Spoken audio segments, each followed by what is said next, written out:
எல்லோருக்கும் வணக்கம். இந்த வீடியோவில் எதை பற்றி பார்க்க போகிறோம்னா, ஆடி மாதம் கடைசி ஞாயிறு நாளை சூரிய பகவானின் தரிசனம் பற்றியும், மேலும் சகல தோஷங்களையும் விலக்கி சுபிட்ச வாழ்வை தரும் சூரிய பகவானின் சிறப்பு பற்றியும் பார்க்க போகிறோம். இந்த வீடியோ உங்களுக்கு ரொம்பவும் பயனுள்ளதாக இருக்கும். அதனால் வீடியோவை ஸ்கிப் பண்ணாமல் கடைசி வரைக்கும் முழுசாக பாருங்கள். நம்ம சேனலை புதுசாக பார்க்குறீங்க அப்படின்னா இப்போவே சப்ஸ்கிரைப் பண்ணி பெல் ஐக்கானை கிளிக் பண்ண மறந்துடாதீங்க. வாங்க வீடியோக்குள்ளே போகலாம். சூரியன் உலக இயக்கத்திற்கு மிக முக்கியமான ஒன்றாக இருக்கிறது. சிறப்புமிக்க சூரியனை நம்மவர்கள் வழிபாடு செய்வதை வழக்கமாக கொண்டுள்ளனர். சூரியனை வழிபடும் சமயத்திற்கு சௌமாரம் என்று பொருள். சூரியன் சிவபெருமானின் வலது கண்ணாக இருப்பதாக புராணங்கள் கூறுகின்றன. சூரியனை சிவனோடு ஒப்பிட்டு சிவசூரியன் என்றும், விஷ்ணுவோடு ஒப்பிட்டு சூரிய நாராயணர் என்றும் அழைப்பார்கள். சிவபெருமானை நோக்கி கடுமையான தவமிருந்த சூரியன் கிரகபதம் என்னும் பேரும் 1000 கிரகணங்களோடு ஒளிமண்டலத்தில் உலாவரும் உயர்வையும் பெற்றான். சூரியன் மேஷம் முதல் மீனம் வரையிலான 12 ராசிகளுக்கும் செல்வார். அவர் ஒரு ராசியிலிருந்து அடுத்த ராசிக்கு செல்லும் பொழுதுதான் மாத பிறப்பு நிகழ்கிறது. சூரியன் சஞ்சரிக்கும் ராசியின் பெயரை கொண்டே அந்தந்த மாதங்களுக்கு பெயர்கள் வழங்கப்படுகின்றன. சூரியன் ஒருவராக இருந்தாலும் 12 ராசிகளில் சஞ்சரிப்பதன் காரணமாக 12 சூரியர்களாக பார்க்கப்படுகிறார். சூரியன் பச்சை நிறமுடைய 7 குதிரைகள் பூட்டிய தேரில் வலம் வருகிறார். அந்த தேருக்கு ஒரே ஒரு சக்கரம்தான் உண்டு. இந்த குதிரைகள் பூட்டிய தேரை ஓட்டுபவரின் பெயர் அருணன். இவருக்கு கால்கள் கிடையாது. இவர் திருமாலின் பெரிய திருவடி என்று போற்றப்படும் கருட பகவானின் அண்ணன் ஆவார். சூரியனின் ரதம் பொன்மயமானது. அந்த ரதத்துக்கு 5 ஆரங்களும் 3 நாபிகளும் உண்டு. 3 நாபிகளும் 3 காலத்தை குறிக்கும். சூரிய சக்கரத்தில் உள்ள 6 கட்டைகளும் 6 ருத்துக்களையும் குறிக்கின்றது. சக்கரத்தின் மேல்பாகமும் கீழ்பாகமும் உத்திராயணம், தட்சணாயத்தை குறிக்கிறது. சூரிய பகவான் தன்னுடைய தேரில் 4 பட்டணங்களை சுற்றி வந்து காலை, மதியம், மாலை, அர்த்தராத்திரி என்ற காலங்களை உண்டாக்குகிறார்.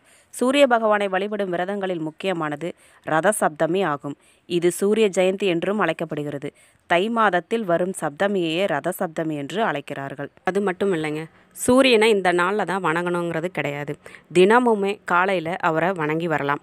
அப்படி அவரை வணங்கிட்டு வரும்போது நம் வாழ்க்கையில் என்ன நன்மைகள்லாம் நடக்கும் அப்படின்னா, புத்தி கூர்மை, தேக ஆரோக்கியம், எல்லா காரியங்களையும் வெற்றி, பதவி உயர்வு, பூரண அறிவு, புகழ், செல்லும் இடமெல்லாம் மரியாதை, நல்ல மக்கட்பேறு, செய்யும் செயல்களில் தெளிவான திட்டம் தீட்டுதல் அப்படின்னு எல்லா நன்மைகளும் கிடைச்சிட்டே இருக்கும். நோயில்லா வாழ்வு, ஐஸ்வர்யம் அப்படின்னு அளவிட முடியாத எண்ணிக்கையில் அடங்காத நன்மைகள் கிடைச்சிக்கிட்டே இருக்கும்.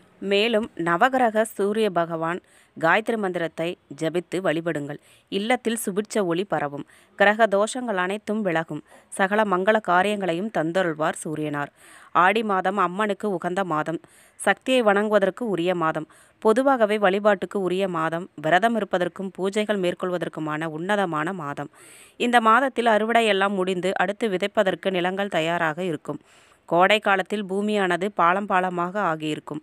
அதன் வழியே காற்று உள்புகுந்து நிரப்பி இருக்கும். பூமிக்குள் ஈரப்பதமானது இருந்து கொண்டே இருக்கிற இந்த நிலை அடுத்த வரும் மழையை நன்றாகவே உள்வாங்கும். விதை விதைக்க உகந்த மாதம் ஆடி மாதம். ஆடிப்பட்டம் தேடி விதை என்று அதனால்தான் சொல்லி வைத்தார்கள் முன்னோர்கள்.